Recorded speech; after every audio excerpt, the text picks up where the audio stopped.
Assalamualaikum warahmatullahi wabarakatuh. Segala puji bagi Allah dan salawat atas Nabi Muhammad Sallallahu Alaihi Wasallam.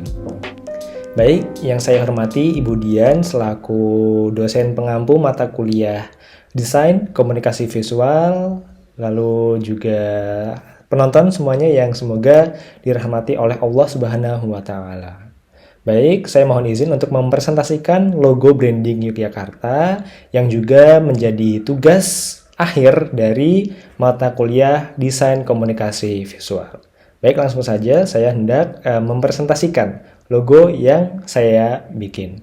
Baik, di sini sudah ditampilkan presentasi logo branding Yogyakarta oleh saya sendiri, Gandhi Muhammad, dengan NIM 2010028. Nah, pada kesempatan kali ini, presentasi saya berisi 6 konten, yaitu yang pertama adalah saya akan menampilkan riset mengenai Yogyakarta, lalu ada brainstorming logo, lalu yang ketiga ada konsep logo, yang keempat sketsa, kelima rough design, dan yang keenam atau yang terakhir adalah final artwork. Langsung saja, yang pertama adalah riset. Jadi, sebelum saya membuat logo, saya mencari terlebih dahulu atau riset data mengenai apa itu Yogyakarta, apa aja sih yang berkenaan dengan Yogyakarta. Nah, dari hasil riset ini, saya menemukan beberapa hal mengenai Yogyakarta. Nah, yang pertama, saya memahami terlebih dahulu apa itu Yogyakarta. Nah, ketika kita melihat sejarah, kita bisa baca di sini ya. Awalnya Yogyakarta ini merupakan dua daerah kerajaan yang terpisah. Baru pada saat proklamasi kemerdekaan Indonesia, Sri Sultan Hamengkubuwono ke-9 atau Raja Kesultanan Yogyakarta pada masa itu, dan Sri Pakualam ke-8 atau Raja Daerah Pakualaman menyatakan bersatu menjadi Daerah Istimewa Yogyakarta.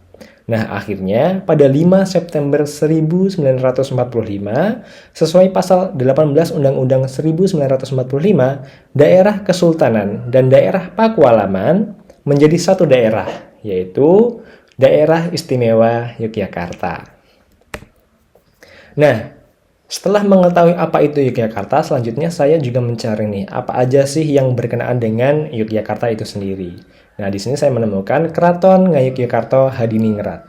Nah, keraton atau Keraton Ngayogyakarta Hadiningrat ialah istana kerajaan yang digunakan sebagai tempat tinggal keluarga raja Kesultanan Ngayogyakarta Hadiningrat. Nah, selain sebagai tempat tinggal keluarga raja, keraton juga berfungsi nih sebagai lokasi untuk menjalankan tradisi kesultanan dan juga sebagai objek wisata sejarah. Nah, tingginya nilai filosofi yang terkandung dalam nilai keraton inilah yang menjadi daya tarik wisatawan atau bahkan peneliti untuk mengunjungi Keraton Yogyakarta.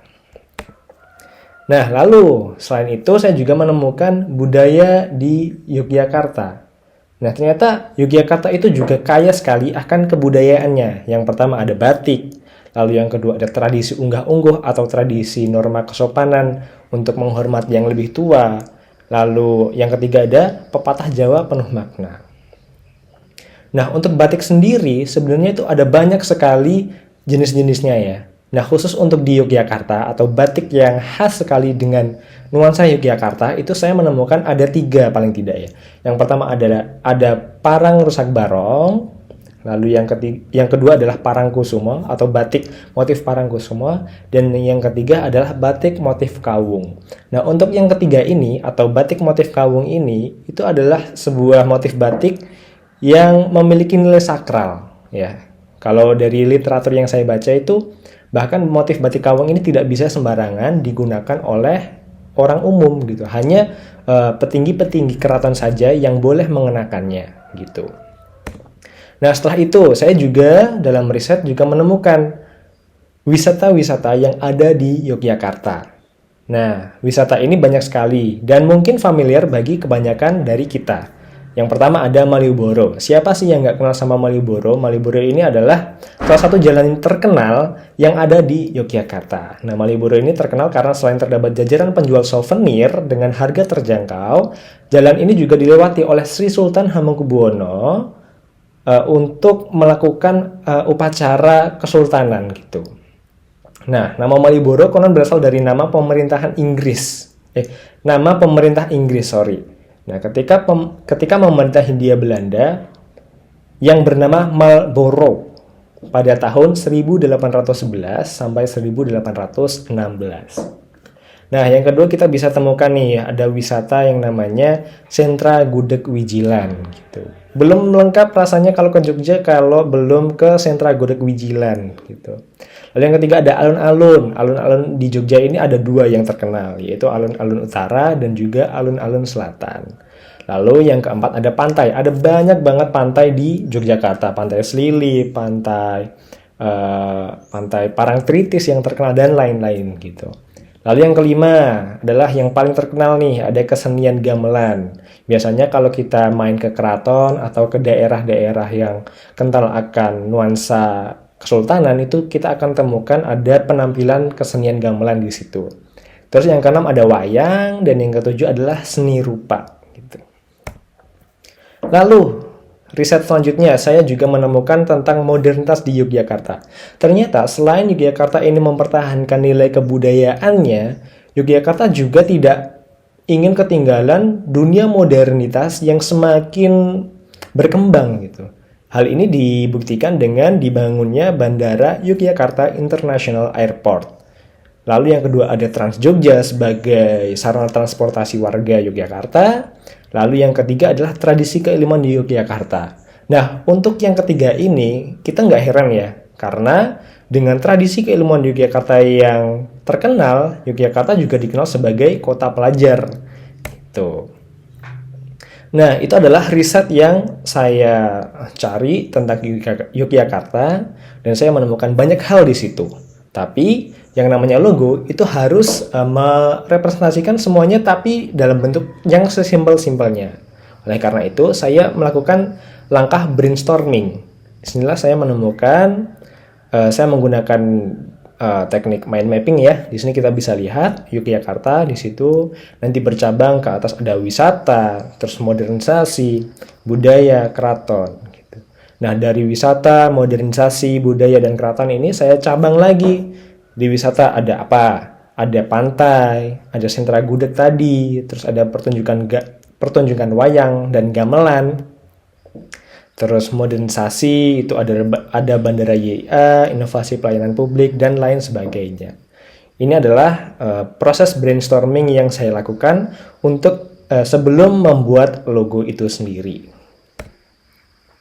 Nah, setelah brainstorming ini selesai, selanjutnya saya melakukan logo konsep. Nah, logo konsep ini bisa dibilang sebagai reduksi dari data-data yang banyak tadi menjadi ya hanya beberapa saja yang kira-kira bisa mewakili dari Yogyakarta itu sendiri. Dan nantinya akan saya visualisasikan melalui sketsa logo. Nah, ini adalah konsep logo yang saya buat gitu. Nah, di sini ada tercantum nama provinsi, yaitu Daerah Istimewa Yogyakarta, dan nama slogan yang saya pilih adalah The Harmony of Asia. Nah, untuk tema brand logonya, saya menggunakan modern minimalis tradisional, lalu target audiensnya saya menyasar semua umur dan semua gender, terus jenis fontnya adalah sans serif atau dekoratif, lalu warna yang digunakan adalah hijau dan emas. Nah, lalu berlanjut ke unsur di dalam logonya, ada batik. Nah, untuk batik ini saya, kan tadi kan ada 3 ya. Ada 3 motif yang saya sebutkan, yaitu motif parang rusak barong, parang kusumo, dan kawung. Nah, di sini nanti saya rencananya akan memilih salah satu dari ketiganya. Itu yang paling merepresentasikan Yogyakarta itu sendiri.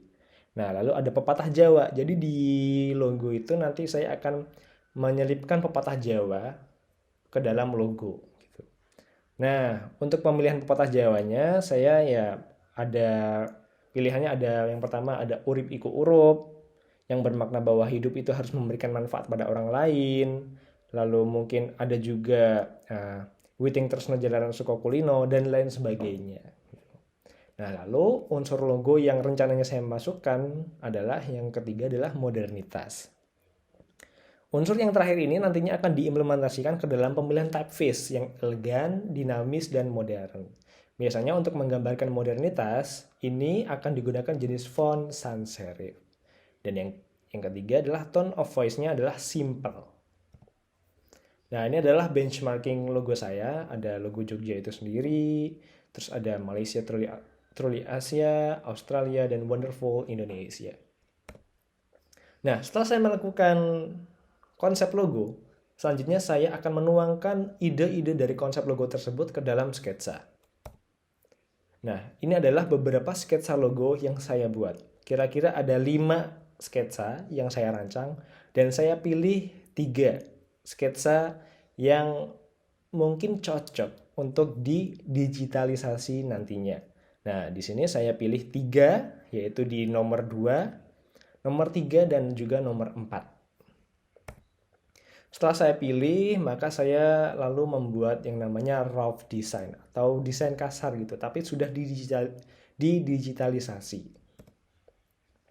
Nah, ini adalah logo, tapi ini warnanya belum fix ya, karena warnanya masih coklat gitu. Ini kita bisa lihat ada logo pertama, logo kedua, logo ketiga. Nah, dari ketiga logo ini, saya memilih logo yang pertama, tapi dengan revisi gitu. Nah, ini kan di atasnya, di logo yang pertama ini di atasnya terdapat semacam bunga gitu. Nah, inilah nanti yang berusaha saya kurangi atau saya masukkan ke dalam tulisan Jogjanya gitu. Nah, setelah saya melalui tahapan-tahapan sampai ke rough design, nah, yang terakhir adalah final artwork. Baik, ini adalah slide rebranding Yogyakarta, perancangan logo dan tagline. Ini adalah presentasi logo jadi yang saya buat. Nah, ini adalah logo resmi, yaitu berwarna hijau dan juga emas. Tulisan Jogja berwarna hijau, lalu tagline-nya yang berbunyi The Harmony of Asia ini berwarna emas dengan background putih. Nah, bisa juga logo ini diganti background-nya menjadi warna yang lebih gelap. Dan ketika background logo ini menjadi warna yang lebih gelap, maka warna logo utama ini harus berubah supaya kontras atau supaya jelas gitu. Nah, warna tulisan logonya saya ganti menjadi warna putih, namun untuk warna tagline-nya tetap berwarna emas karena tidak berpengaruh kepada tingkat keterbacaan. Jadi tetap terbaca gitu dan tetap estetik. Nah, untuk konsep logo. Jadi logo Jogja ini menggunakan jenis typeface sans serif untuk memberikan kesan elegan dan modern. Pemilihan huruf juga dipilih kapital untuk memberikan kesan kesetaraan. Semua sama di mata Tuhan Yang Maha Esa. Lalu warna hijau menjadi warna dominan karena warna hijau sendiri bermakna kesejukan, alam, dan kesegaran. Nah, kita bisa lihat di sini di dalam logo terdapat motif batik kawung. Nah, untuk merepresentasikan Jogja, maka dipilihlah motif batik kawung. Batik motif kawung adalah batik khas Yogyakarta. Nah, motif ini berbentuk buah kawung atau aren. Nilai filosofis yang terkandung dalam motif ini adalah bahwa manusia sudah seharusnya tidak melupakan asal-usulnya. Selain itu, motif kawung juga bermakna keperkasaan dan keadilan. Tidak heran bila pada zaman dulu motif batik ini hanya dipakai oleh pejabat atau petinggi kerajaan saja. Tuh. Nah, bentuk huruf yang digunakan bersudut tumpul di satu ujung dan lancip pada ujung lainnya. Bentuk tersebut bermakna bahwa hidup itu dinamis. Terkadang kita perlu serius, kaku seperti sudut lancip, dan terkadang pula kita harus luas atau representasi dari sudut tumpul itu sendiri. Nah, karena hidup itu dinamis, maka sudah seharusnya hidup kita memberikan manfaat kepada orang lain. Hal ini selaras dengan pepatah Jawa, urip iku urup. Nah, begitu juga halnya dengan Jogja yang harus bisa memberikan kontribusi terhadap bangsa dari berbagai bidang, mulai dari ekonomi, budaya, seni, dan lainnya. Nah, lalu warna resmi. Warna resmi yang saya pilih adalah hijau dan emas. Nah, warna hijau dan emas ini dipilih berdasarkan warna dari bangunan Keraton Yogyakarta. Nah, filosofi dari warna hijau sendiri melambangkan kesegaran, alam, dan pengharapan. Sedangkan untuk warna emas sendiri memiliki makna prestasi, kesuksesan, kemewahan, kemenangan, dan juga kemakmuran. Nah, ini adalah fleksibilitas warna. Jadi selain warna hijau sebagai warna utama dari logo itu, logo Jogja ini juga bisa dipilih warna yang lain seperti warna emas, lalu warna merah, dan juga warna ungu. Lalu saya akan selanjutnya arti dan makna tagline. Tagline, The Harmony of Asia. Jadi harmoni, kata bahasa atau kata bahasa Inggris yang dalam bahasa Indonesia berarti harmoni, memiliki makna keselarasan dan keserasian. Nah, The Harmony of Asia bermakna harmoni Asia. Maksudnya adalah di Jogja, maka akan ditemukan betapa serasinya antara tata kota yang modern, namun tetap selaras dengan nilai-nilai budaya yang telah lama dijunjung oleh masyarakat setempat. Gitu. Nah, lalu logo dan tagline guidance. Nah, jadi pada penggunaannya terdapat safe area atau clear area. Nah, clear area ini adalah area dalam logo yang sengaja dibiarkan kosong. Hal ini bertujuan supaya meningkatkan kejelasan dan keterbacaan dari logo itu sendiri. Jadi jangan sampai di safe area ini itu diberikan objek-objek atau ornamen-ornamen yang dapat mengurangi tingkat keterbacaan dari logo itu sendiri. Nah, lalu untuk background. Jadi ini ada bentuk fleksibilitas pemilihan background ya. Bisa putih atau bisa dengan warna yang gelap.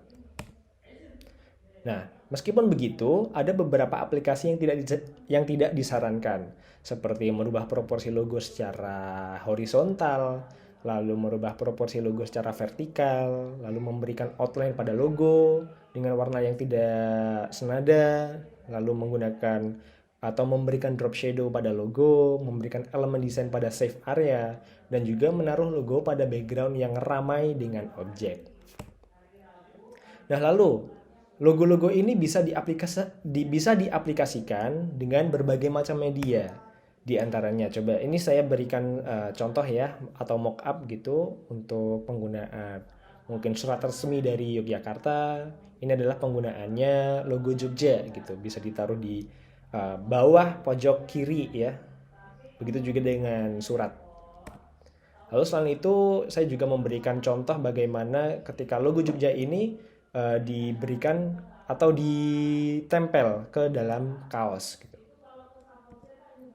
Nah, itu tadi presentasi logo dari saya. Sekian dari saya. Apabila ada kurang dan lebihnya, saya mohon maaf. Wabillahi taufiq wal hidayah. Wassalamualaikum warahmatullahi wabarakatuh.